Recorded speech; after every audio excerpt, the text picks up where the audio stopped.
Le grand ménage. Au plus profond de la forêt vit Benoît le blaireau, qui taille, range, frotte et astique à grande eau. Il lisse les corolles de chaque fleur, une à une, puis coupe celles qu'il juge importunes.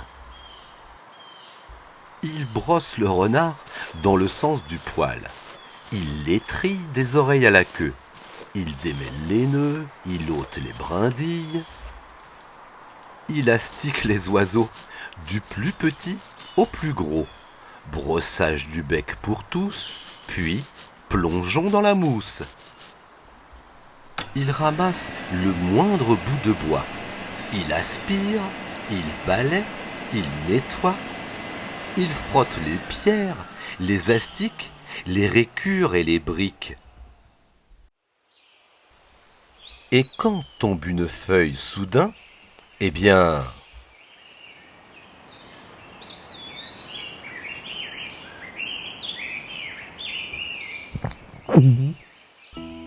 il sort les grands moyens.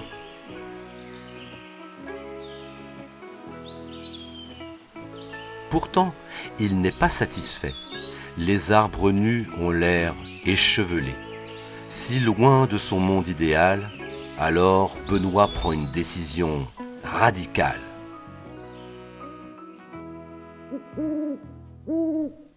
Il arrache tous les arbres. Mais la pluie se met à tomber et le sol est inondé.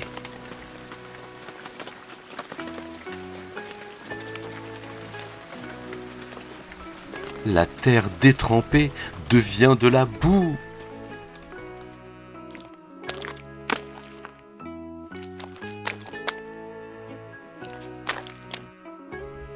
Il fait venir des pelleteuses, il fait venir des niveleuses, il fait venir des bulldozers, des déblayeuses, des bétonnières. Plus de boue, plus de gadou, plus la moindre trace. Plus rien ne dépasse, plus d'arbres du tout. Tout est propre et net. Wow! Cette forêt est pratiquement parfaite, s'exclame Benoît.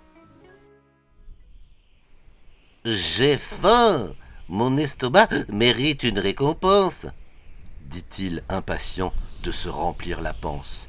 Mais les vers et les scarabées qu'il trouvait à foison sont maintenant prisonniers d'une couche de béton. Alors, Benoît décide de rentrer chez lui et d'aller, ventre vide, se glisser dans son lit. Mais quand il arrive devant son terrier, impossible de retrouver l'entrée.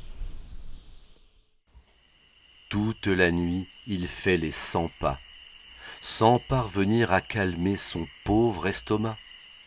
Plus éveillé que jamais, il s'allonge dans sa bétonneuse et se met à réfléchir. Oh, j'ai fait une bêtise honteuse. Alors, le lendemain, à la première heure, il essaie de réparer son erreur.